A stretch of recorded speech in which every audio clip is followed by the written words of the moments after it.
He was a wild god searching for what all wild gods are searching for, and he flew through the dying city like a prehistoric bird. He went searching for the girl down on a Jubilee Street, but she died. Nick Cave and the Bad Seeds are an Australian band who were formed in 1983 out of the ashes of a band called The Birthday Party, who are listed as a post-punk band.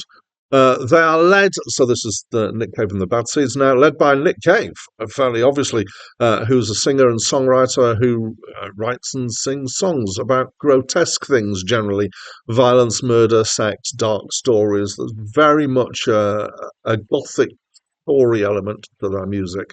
They're still going. They've had a fair number of change of members, but it's been quite a while, to be honest, and they have released 18 albums thus far, including one in this year as I record this. Hi, my name's Dan.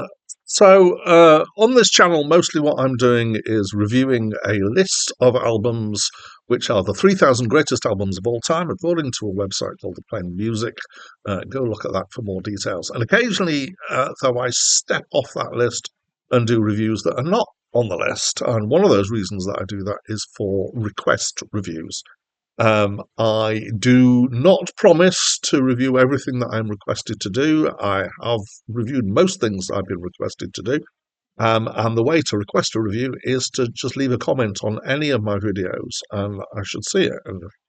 And you don't hear a response in, well, sometimes it takes me a while, then give me a nudge.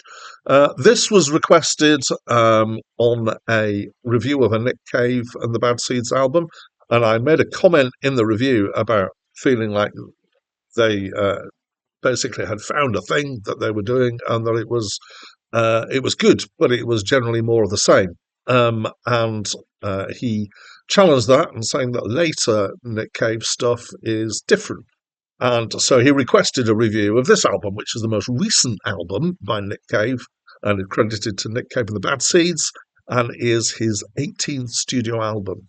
So, hey FQ, this is the review that you asked for.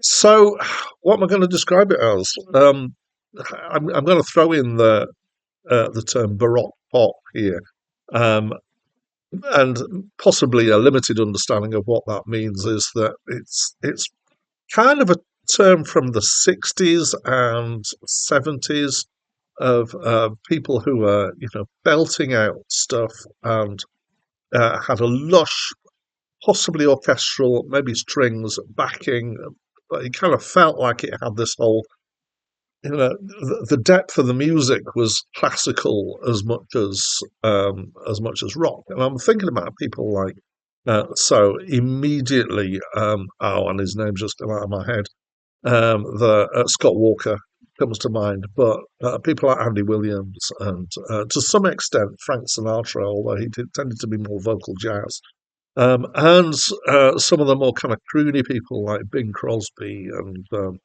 then some of the people who are thought of being very cheesy, like game show hosts like Des O'Connor, but also I guess people like Tom Jones. Anyway, the point is the backing is huge, and this is that kind of backing, and it's a huge and lush sound, predominantly, with lots going on in the background. There's often either or both of kind of orchestral feel or a choir feel, and there's quite often this kind of choir sound kind of in the background, which gives it this size. And so the thing that I think that makes it different from, it is, I will admit, different from the Nick Cave stuff that I've come across, which is from earlier in his career, is two things. Firstly, this sound, which is this big kind of, it would really suit a huge concert venue sound. Possibly the Albert Hall would be a great place to stage this sort of thing. So it's less kind of band feel and more of this kind of, more expansive feel. But also, it's not dark and depressing. So a lot of Nick Cave stuff is very kind of interesting in terms of the stories that he tells. and a lot of those stories have got violence and sex and other things like that at the heart of it, and it's very kind of a dark world that uh, he's portraying or was portraying the stuff that I'm used to. This is less so, in fact, much less so.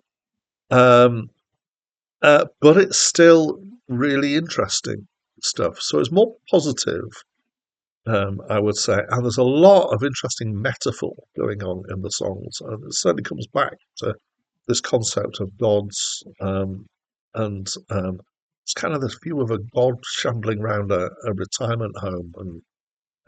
But yeah, all sorts of other interesting metaphors and stuff going on. What else can I say? So modern production does creep in as well here. So there are bits of sound that you kind of think of, yeah, that's definitely post 2000 processing, and bits of samples and things that, but they're not dominating. They're just kind of, yeah, icing on the cake, I guess you could say. Um, and so yeah, back to the songwriting. It's excellent songwriting. It's really good. It's, as I said, interesting. It's got a kind of fantasy approach to life. Not quite, you wouldn't say it's kind of a rosy fantasy. It's still not everything's happy, shiny people. It's still kind of somewhat bizarre and weird. But it's lost that edge of, oh my goodness, everything is people wanting to kill people. Um, as I said, I can visualize him doing this live in a kind of fairly large venue. It's very singer led. Almost tempted to categorize it as singer songwriter, which I guess is the core of Nick Cave. From my limited experience, let's throw that in. Um, but yeah, what did I think? I enjoyed it. I enjoyed it quite a lot, actually. Strong songwriting, an unusual approach, and yeah, it's good to see that Nick Cave has moved on and done something different, but has still retained that kind of quirky imagination that he's got. So yeah, I liked it. Thanks, FQ, for recommending this. As always, at this point, I'd like to invite you to tell me what you think of this album. So please do by leaving me a comment. And that's it from me for now.